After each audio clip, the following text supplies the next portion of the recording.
Today, you come here to hear how a Ming emperor could watch an empire without microphones or cameras.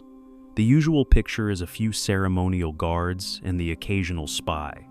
The reality is a human surveillance machine that reached tea houses, family kitchens, and private rooms, run by men who could arrest, interrogate, and execute without a trial. This is the Jinyiwei, the embroidered uniform guard, turning whispers into state power. Most people imagine imperial China as ritual and paperwork. Orders move slowly, officials debate, law follows procedure. Here is the contrarian truth. Ming's stability often rested on fear, not process. The Jinyiwei answered only to the emperor, bypassed the courts, and built informant networks so dense that even senior ministers whispered at home. A uniform on the street meant the decision was already made. A knock at night meant a prison without daylight. Everything in this video comes from the research you assembled. We will draw on Hongwu's creation of the Guard, the 1393 Lan Yu case, Yonglei's consolidation and mass killings, the rise of the Eastern Depot that rivaled and bent the Guard, the anecdotes that show eyes and ears in every room, the edict prisons and their devices, and the late Ming terror under Wei Zhongxian. Here is the roadmap.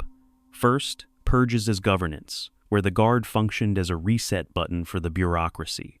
Second, the surveillance web, the strongest section, where human informants delivered daily reports straight to the throne. Third, the edict prisons and torture that produced fast confessions. Fourth, the eunuch depots that turned repression into a parallel system. Then we zoom out to origins and design, move to collapse and legacy in 1644, and finish with comparisons that reveal a recurring four-pillar pattern across regimes.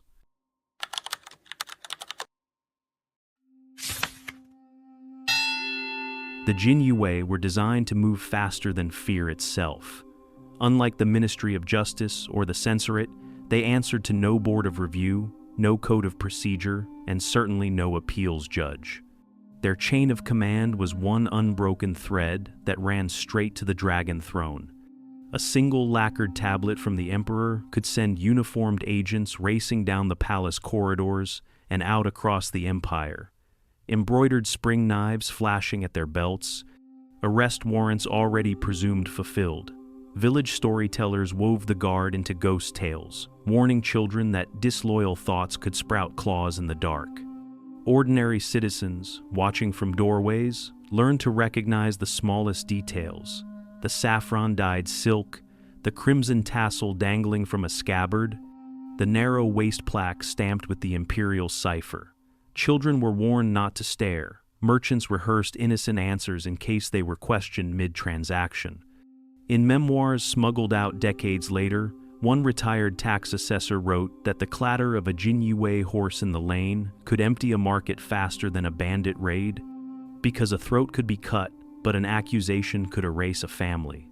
The first large-scale demonstration of that authority exploded in 1393. General Lan Yu was a war hero whose victories had stitched fresh territory onto the dynasty's map. One whispered accusation of rebellion, almost certainly fabricated, sent Jinyiwei colonels fanning out with prisoner lists. They grabbed commanders, porters, cooks, wives, widows, tutors, even the monk who had copied Lan Yu's genealogy. Within weeks, roughly 40,000 people lay headless or hung from city gates. Gazetteers ran out of bamboo slips, whole bloodlines vanished between sunrise and supper. Hongwu, the founding emperor, briefly flinched at the public shock. Some chronicles say he suspended the Guard for a season, but terror that worked required no reinvention. The institution stayed intact, coiled, waiting for the next monarch who would need it even more.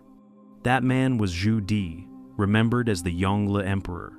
In 1402, he seized the throne from his teenage nephew and inherited a bureaucracy that muttered usurper behind silk sleeves. Yongle reached for the same lever but pulled harder. Still in his first year, Jinyiwei squads swept through ministries and residential wards, arresting anyone who had toasted the Jianwen Emperor's health. More than 14,000 disappeared, Scholars, eunuchs, palace seamstresses, junior clerks, grooms, even the eunuch who watered Jianwen's peonies. Scholar Fang Xiaoru refused to recognize the coup. Legend says Yongle ordered the Tenkin extermination, claiming 873 linked souls. Whether propaganda or arithmetic, the moral landed defy the throne and your family tree is uprooted. Punishment rarely stopped at the sword. Wives and daughters of condemned officials were marched to frontier garrisons to serve in military brothels, living reminders that a single dissenting poem could doom generations. At court, mandarins praised edicts they had not finished reading. In the provinces, magistrates posted imperial orders in silence, afraid a mispronounced character might sound sarcastic and attract the guards' notice. To modern eyes, these slaughters look like catastrophic breakdowns of order. To the Ming throne, they were high-speed maintenance. Bureaucratic factions calcify purges, dissolve them before they harden into opposition. The ordinary courts could impeach a minister, fine him, perhaps exile him. The Jinyiwei could erase his lineage before moonrise and spare the emperor months of petitions. Fear substituted for due process, with ruthless efficiency and impressive thrift. Each purge decapitated a network, opening vacancies the emperor filled with novices whose careers began in gratitude and terror. Provinces once confident under a popular governor suddenly found themselves managed by caretakers who signed every dispatch with trembling brushes. Even the Grand Secretariat, policy engine of the empire, tiptoed, drafts dripped with extra honorifics lest punctuation seem curt. The psychological weight was measurable. Medical diaries record heart palpitations. Buddhist temples logged sudden donations. Petitions for early retirement spiked the month a colleague vanished. Families commissioned smaller ancestral tablets so they could pack altars and flee at dawn. Court poets abandoned satire and wrote sterile eulogies of palace lilacs, fearing an unlucky metaphor might summon the midnight knock. Yet, surgical terror depends on precise targets, and precision demands information that travels faster than gossip. Our next chapter leaves the execution ground and slips into wine shops, tea houses, and private studies where undercover servants and lightning sketch artists made sure the emperor knew what you said before you finished saying it. Purges need targeting. The ears must be everywhere.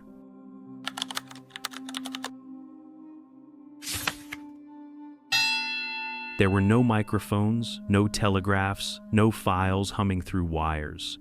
The Ming solution was human surveillance at scale. The Jinyiwei cultivated informants in nearly every rung of society and routed their reports straight to the emperor. Your research describes tens of thousands of agents and helpers moving through the empire, not in uniform, but in plain clothes and familiar roles. A household servant who poured tea could be an informer. An innkeeper who knew which officials took the back room could be an informer. So, could a monk who copied sutras, an entertainer who worked a pleasure quarter, a bookman who kept a lending shelf for scholars, a clerk who quietly recopied petitions at night? Coverage was deliberate. Tea houses, wine shops, brothels, market lanes, courtyards, and study rooms were mapped as listening posts. The goal was not only to learn about a plotted rebellion after it started. The real value was to hear a name and a feeling before either hardened into a plan. Reports did not trickle into ordinary bureaus. They went up the chain to the imperial desk. By habit and by decree, many agents bypassed local censors and magistrates because a local official might be the subject. The emperor received private notes on who met whom, what tone they used, and whether the table laughter sounded sardonic or sincere. As this web thickened, language changed. Officials lowered their voices at home. Wives warned husbands to leave drafts in a drawer until morning. The proverb that the walls have ears was not a metaphor. It was a household rule. One line in your research captured the mood neatly. When 3 people walk together, one of them may be a Jinyiwei agent. Whether exactly true did not matter. Belief in it was enough to shape behavior. 2 court anecdotes show the precision of this network. Scholar Song Lian hosted a quiet dinner with friends. The next morning, the Hongwu emperor asked him about the wine, the guests, even the dishes. Song answered honestly. The emperor then revealed he already knew. He had sent agents to watch, and an artist trained to sketch quickly had captured the whole scene. The message was not subtle. Your private night is already on the imperial desk before the rooster calls. A second anecdote concerns the academic Song Na. He was angry at home one evening after a student broke a prized teacup. The next day, the emperor asked why he had been in such a temper. When Song Na stammered, the emperor produced a portrait showing him sitting alone with a tightened mouth and tense brow, an undercover artist having drawn the expression on the spot. The lesson here was not only reach, it was granularity. The throne did not just know what you said, it knew the shape of your face while you said it. Your research also describes the mundane mechanics that made this plausible. Agents used roles that naturally touched information.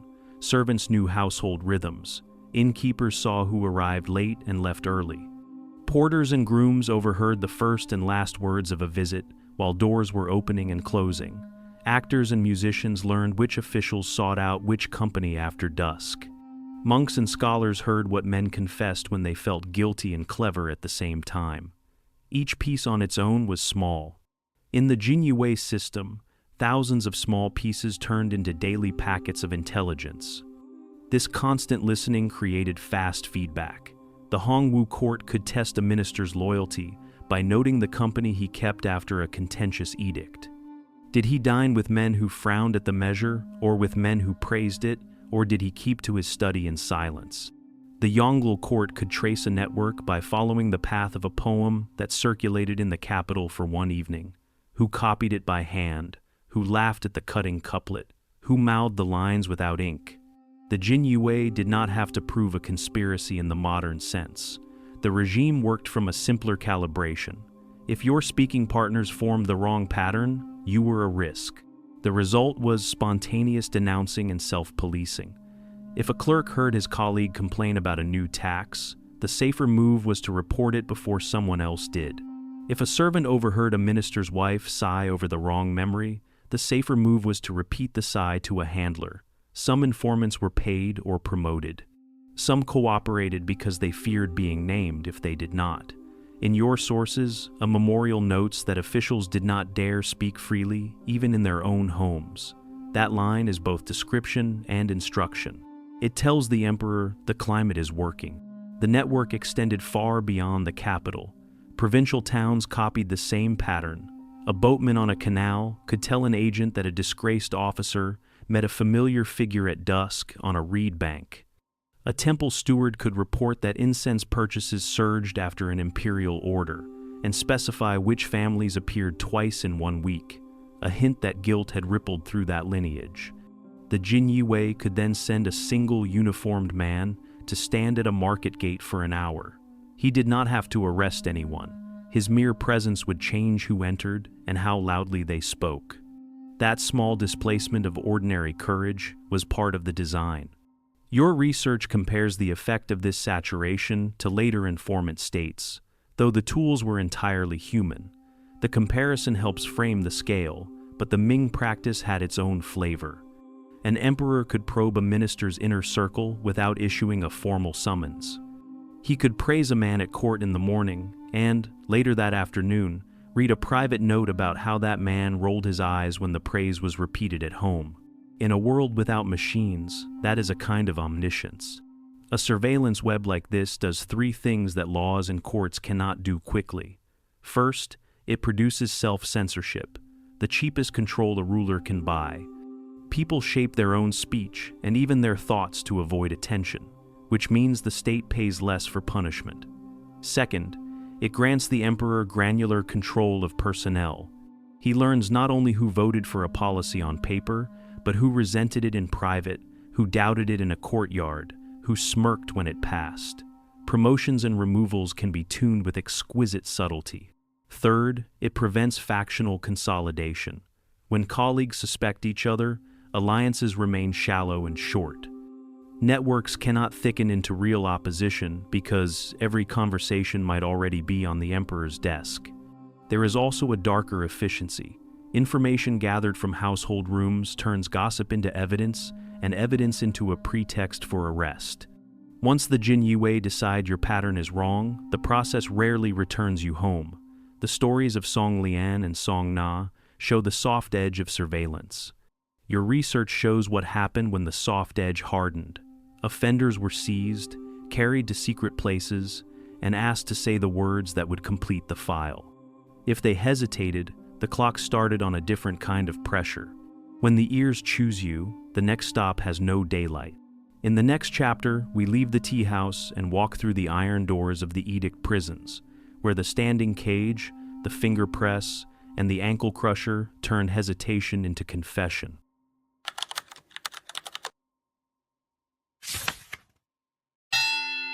Jiaoyu means edict prisons. The name tells you the legal theory. Prisoners were held by imperial order, not by a court. Once a case entered Jinyiwei custody, normal ministries had little to say. There were no public hearings, no appeals, and rarely a record that survived outside secret files. Your research describes these sites as tightly guarded and impervious to light or warmth. Inside, even heat and water could not get in. The old saying captured the odds with a blunt ratio.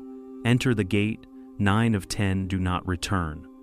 Confessions extracted under duress counted as truth. That principle flipped the burden of proof. The interrogator did not need to establish facts. He needed a statement that matched an edict. If the prisoner did not confess quickly, the pressure moved from words to devices. Jinyiwei officers had authority to arrest, question, and punish anyone, including nobles and members of the imperial family.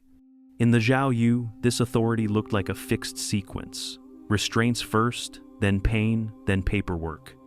Your sources detail the hardware and the schedule that made the Jiaoyu efficient. A single device shows the logic.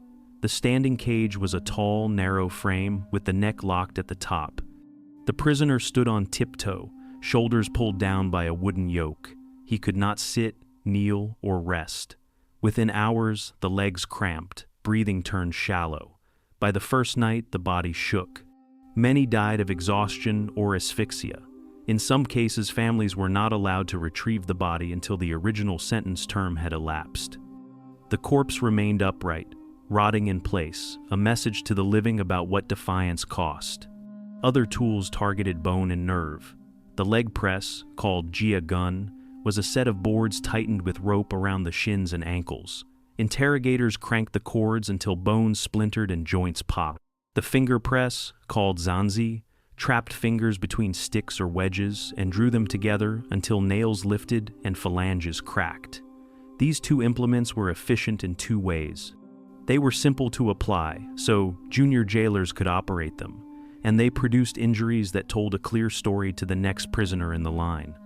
Heat provided another path to submission.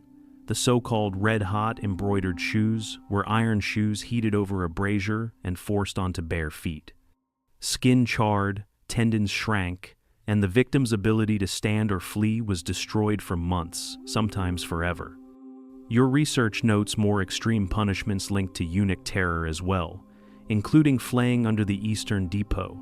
Whether daily or exemplary, the effect was the same. A rumor of insult could end with a body that proved the rumor unwise. Time pressure turned cruelty into a system. Interrogators could be punished if a suspect did not confess within a prescribed short window, often 2 days. That rule built an incentive. If the first round of questioning failed, the 5 tortures could be applied in succession. The heavy wooden kange collar, shackles, rod beatings, finger presses, and foot presses arrived as a package designed to break will before the clock ran out. The speed served a purpose. A confession drafted in the morning could be copied into a report by nightfall, then carried to the palace before dawn. Conditions between sessions did not soften the edge. Cells were cramped, dark, and wet. Disease spread easily. Food arrived irregularly. Medical care was almost never offered. Prisoners were often held off the books, which meant families could not petition or bribe a clerk to move a case along. Some detainees disappeared completely. Others staggered home months later. Bones healed poorly, hands twisted by the zanzi, legs misshapen from the press, backs seared by contact with hot iron. Their appearance testified to the truth of their confessions, even when everyone knew how those confessions had been obtained. The Jiaoyu also handled high-value political prisoners with small variations. For a minister with a following, jailers might begin with the standing cage in a corridor where other officials would be marched past. For a scholar known for a sharp tongue, the first tool might be the finger press. The message was tailored. Your words wrote your sentence. Now, your fingers will write your confession. The Jiaoyu did more than punish.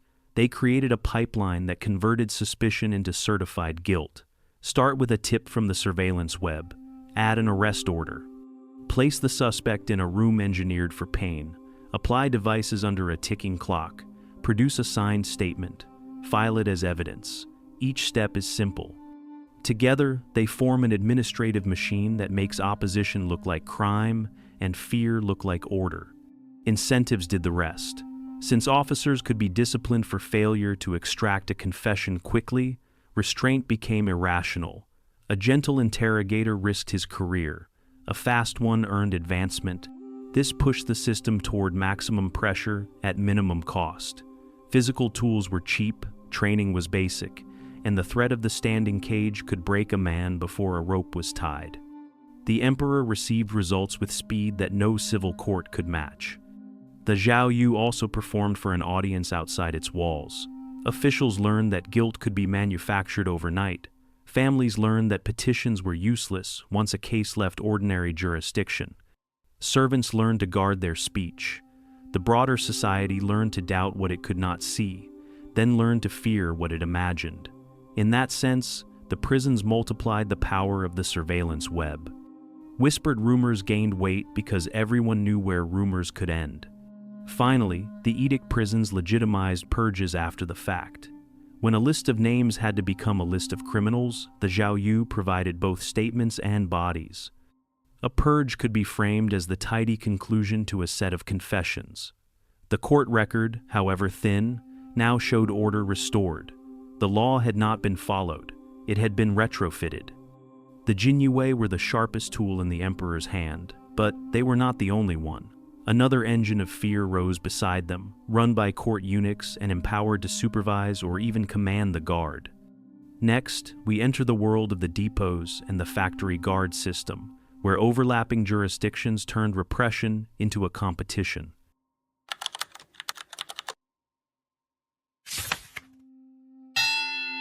In 1420, the Yongle Emperor created the Eastern Depot, a secret service staffed and led by court eunuchs. Its mandate overlapped with the Jinyiwei. It gathered intelligence, ran investigations, and handled arrests for cases that touched the emperor's personal interests. Later rulers spun up short-lived variants like the Western Depot in 1477 and the Inner Depot in the 1512. Together with the Jinyiwei, these organs formed what later sources call the factory guard system. The factory was the eunuch depot. The guard was the Jinyiwei. On paper, they cooperated. In practice, the depot could supervise or even command Jinyiwei officers, especially in sensitive political cases. This design mattered. Eunuchs lived inside the palace and had daily access to the throne. Memorials from ministries could be delayed, edited, or ignored. A whisper in a corridor could become a directive before breakfast. The depot's proximity to the emperor gave its reports an edge, and its agents often moved with the confidence of men who did not need to ask permission. Under Yongle, the Eastern Depot quickly became a force multiplier. Jinyiwei patrols still wore the embroidered uniform, but depot men decided which doors they knocked on. When purges rolled through genuine loyalists, depot handlers coordinated dragnets, sorted informant reports, and told Jinyiwei captains where to post cordons. Overlapping jurisdiction meant the same suspect might be questioned by guard officers in the morning and depot men after dusk.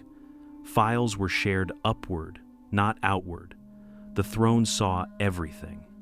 The regular ministries saw almost nothing. By the late Ming, the balance tilted further. In the 1622nd, the eunuch Wei Zhongshan dominated the court. With the Eastern Depot as his base, he used both depot agents and Jinyiwei officers to break opponents. Upright officials such as Yang Lian were seized, tortured, and killed. Your research describes a climate in which even private speech could bring ruin. If a commoner muttered an insult, the Eastern Depot could know of it immediately. Punishments followed that fit the message, tongues cut out for careless words. Skin peeled in extreme cases to demonstrate that no one was beyond reach. The standing cages associated with interrogation chambers claimed countless lives as prisoners collapsed from exhaustion or asphyxia. The mechanics were familiar because the depot plugged into the same supply lines as the guard. Informants from the surveillance web delivered names and small details. Depot clerks turned those fragments into actionable lists. Jinyiwei squads made the arrests and staffed the prisons. Eunuch supervisors monitored the tempo, demanded confessions on schedule, and escalated methods when silence held. A minister under suspicion might see a Jinyiwei uniform at his gate at dusk, then answer questions at midnight from a depot man who reminded him, quietly, where the real authority Saturday. The effect was culture-wide. Officials avoided gatherings that might look like factions. Writers hid sharp lines in drafts they never showed. Servants repeated nothing and still worried they had said too much. When a case moved from rumor to reality, families learned there was little a magistrate could do. The depot's order trumped ordinary jurisdiction. Appeals evaporated in the palace corridors where eunuchs walked. The factory guard pairing solved a political problem for emperors who feared the bureaucracy. A single secret police can be watched, delayed, or captured by faction. Two overlapping organs, one inside the palace and one straddling palace and street, are harder to resist. Each checks the other while competing for imperial favor. Competition in this system does not produce restraint. It produces initiative. If the guard hesitated, the depot pushed. If the depot risked embarrassment, the guard covered. Outcomes moved toward maximum pressure at minimum delay. Eunuch leadership mattered for another reason. Eunuchs had no hereditary clans to protect. Their fortunes rose and fell with access.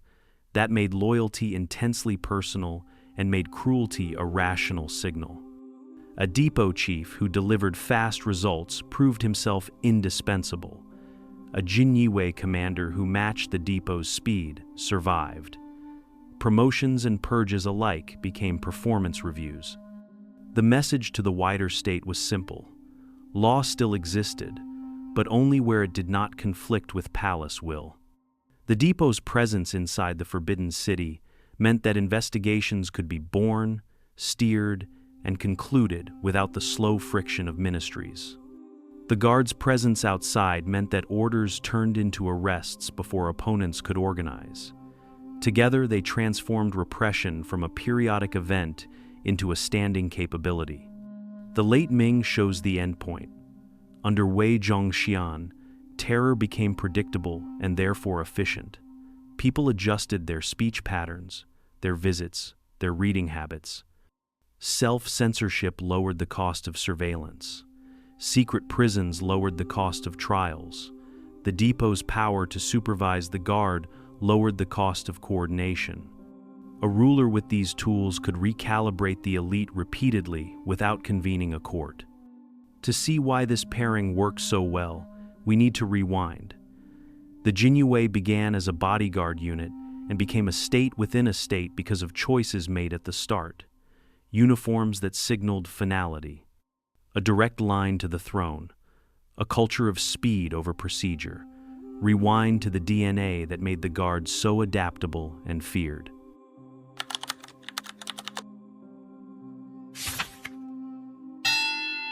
The Jinyiwei began in 1368 under the Hongwu Emperor as an elite personal guard. By 1382, he formalized them into a dedicated secret police. The early unit was small, roughly 500. then expanded to about 14,000 within 3 years. Their chain of command ran only to the emperor. Civil authorities did not supervise them, and ordinary courts did not constrain them. The guard could arrest, interrogate, and punish without trial. That scope included nobles and even members of the imperial family. Visibility and secrecy worked together. Agents wore golden yellow embroidered uniforms and carried the embroidered spring knife. Waist plaques served as instant credentials. The message on the street was simple. If a Jinyiwei officer arrived, the decision was already made. That visible threat backed a mostly quiet operation. The guard built files, planted informants, and moved before rumors hardened into plans. They also gathered military intelligence and, when needed, joined field operations. Reports moved in one direction, upward to the throne. Under Hongwu, this design became habit. He used the guard to watch officials and commoners, listening for disloyalty and punishing it by decree. Torture was permitted during interrogations. Executions could follow without a public hearing. A minister's status could slow a clerk. It did not slow the guard. That was the point. Speed beat procedure. Fear beat paperwork.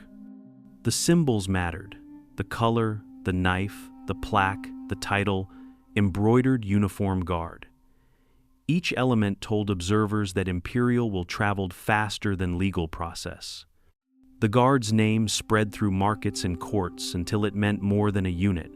It meant a result, a knock at night, a disappearance at dawn. From the start, the Jinyiwei were built as a state within a state. 3 choices defined the DNA. First, a direct line to the emperor. That removed delay, diluted oversight, and made every operation a personal extension of the throne. Second, extrajudicial power. That allowed interrogation and punishment without the friction of judges, petitions, or appeals.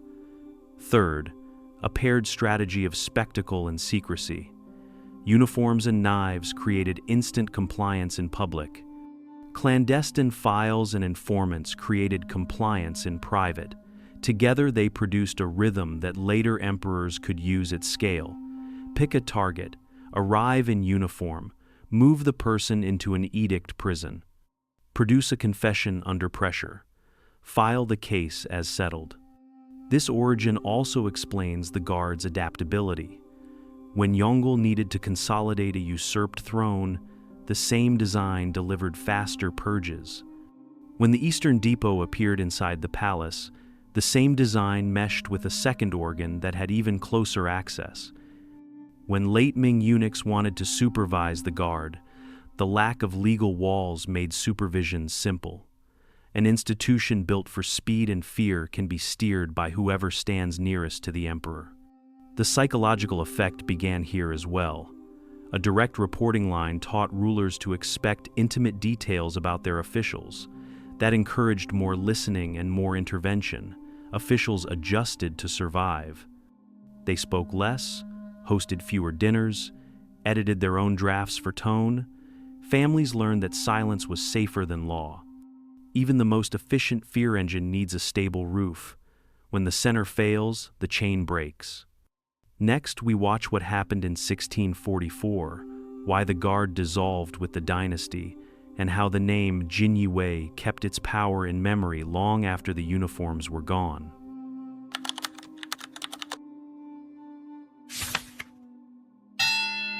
In 1644, rebel forces under Li Zicheng entered Beijing. The Ming court collapsed.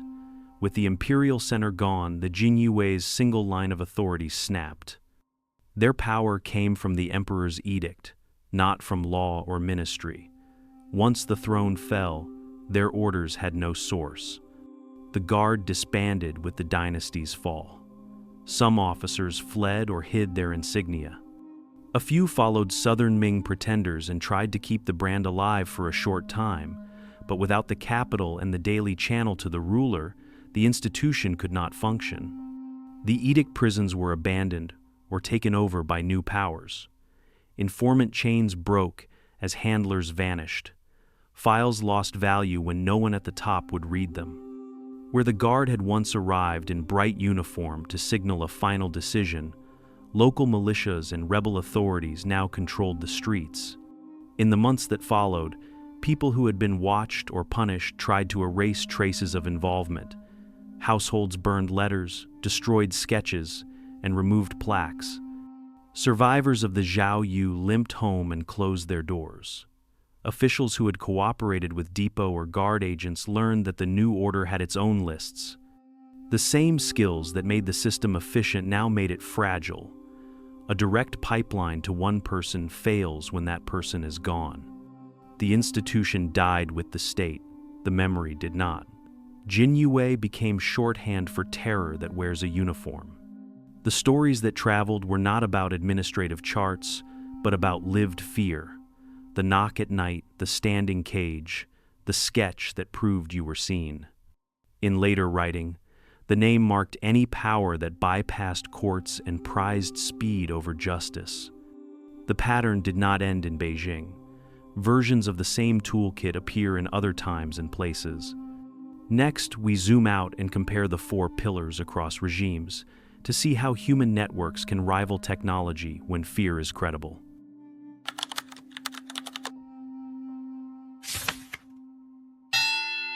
Across very different eras, durable secret police share 4 pillars: extrajudicial authority, informant saturation, secret detention, and fear as governance.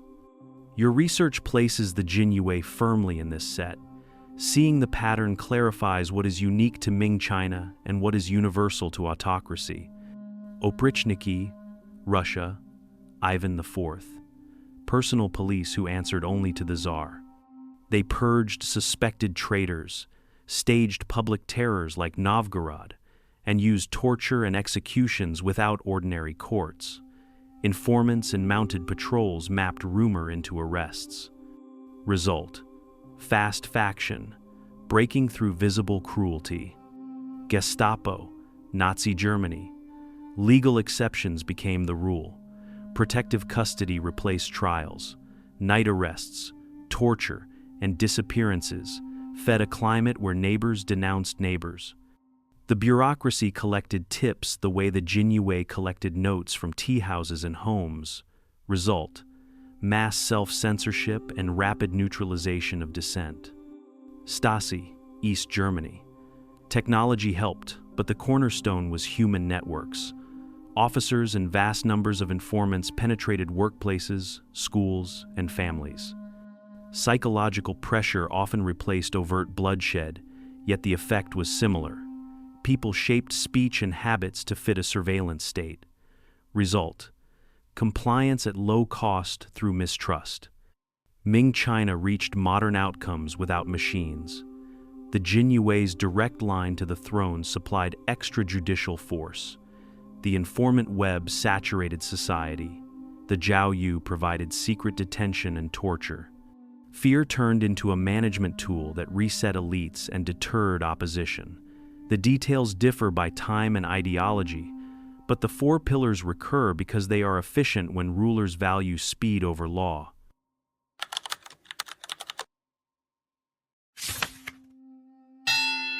Today you came to hear how a Ming emperor could watch an empire without microphones or wires.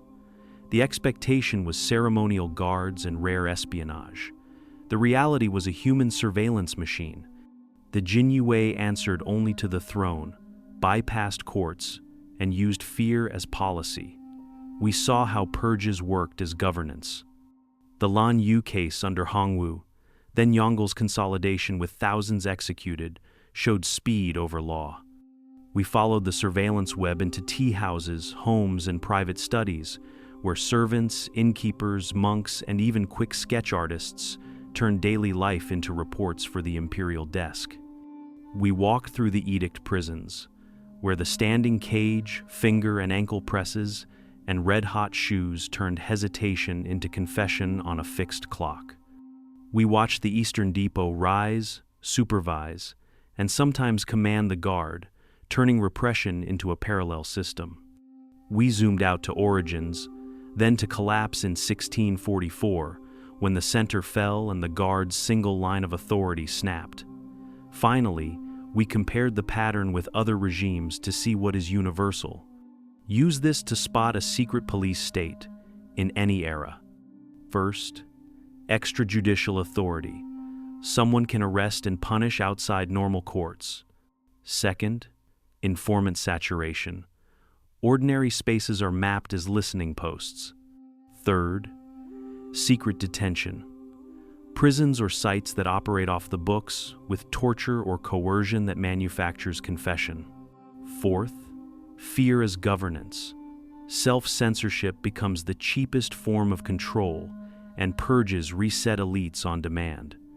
If 3 or 4 pillars are present at once, you are looking at a system that values speed over law. Ming China reached this outcome with people, not machines. The Jinyiwei wore bright embroidery, but they moved in shadows. That is how the emperor saw everything. If you found this useful, stay for the next story, where we open another file from the darker side of history and test it against the same checklist.